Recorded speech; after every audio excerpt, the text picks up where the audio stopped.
ओम नमः शिवाय। दोस्तों, स्वागत है आपका हमारे YouTube चैनल शिव पार्वती धार्मिक कथा में। आज मैं आपके लिए चैत्र अमावस्या की कथा लेकर आई हूँ। चैत्र महीने में पड़ने वाली अमावस्या को चैत्र अमावस्या कहा जाता है। चैत्र अमावस्या के दिन पितरों का तर्पण, पितृ दोष के उपाय तथा दान पुण्य किया जाता है। चैत्र अमावस्या के दिन व्रत रखने से चंद्रदेव की कृपा प्राप्त होती है। इस दिन चंद्रदेव की पूजा अर्चना करने से सौभाग्यशाली जीवन प्राप्त होता है तथा खुशहाली प्राप्त होती है। इस दिन पितृ संबंधित कार्य करने से पितरों का आशीर्वाद भी प्राप्त होता है तथा मानसिक शांति भी मिलती है। तो आइए सुनते हैं चैत्र अमावस्या की कथा। एक नगर में एक राजा रहता था। उसकी प्रजा तथा उसका परिवार बहुत ही खुशहाल जीवन व्यतीत कर रहा था। राजा की पत्नी बहुत ही धार्मिक विचारों वाली थी और अपनी प्रजा को देखकर बहुत खुश थी। राजा के महल के सामने एक साहूकार की हवेली थी। रानी तथा साहूकार की पत्नी में अच्छी मित्रता थी। एक दिन साहूकार की हवेली से साहूकार की पत्नी की रोने की आवाज आई। रोने की आवाज सुनकर रानी ने राजा से इसका कारण पूछा तो राजा ने बताया कि साहूकार के पुत्र की मृत्यु हो गई है, जिस वजह से साहूकार की पत्नी दुखी है और दुख के कारण रो रही है। इस बात को सुनने के बाद रानी ने कहा कि आखिर दुख क्या है, वह क्यों रो रही है, दुख क्या होता है।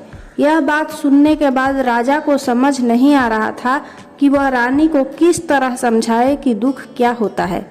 राजा ने रानी को कहा कि जिस दिन तुम्हारे पुत्र की मृत्यु होगी उस दिन तुम्हें पता चल जाएगा कि दुख क्या होता है।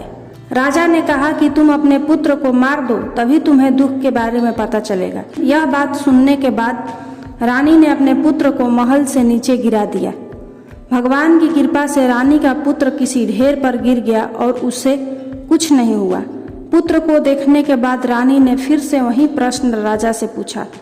तब राजा ने कहा कि पड़ोसी राज्य में युद्ध हो रहा है, मैं उस युद्ध में अकेला जाऊंगा और जब मेरी मृत्यु की खबर तुम तक आएगी तो तुम्हें एहसास हो जाएगा कि दुख क्या होता है। राजा युद्ध के लिए चला गया, परंतु भगवान की कृपा से वह जीत गया।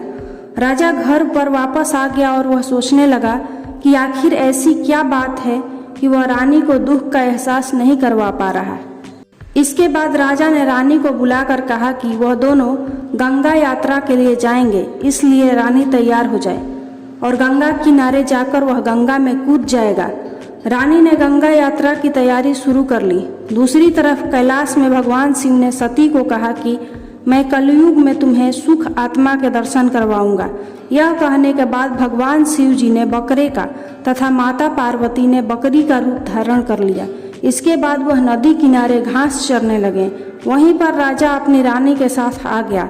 राजा तथा रानी ने वहां भोजन किया और विश्राम करने लगे। उस समय राजा पानी लेने चला गया।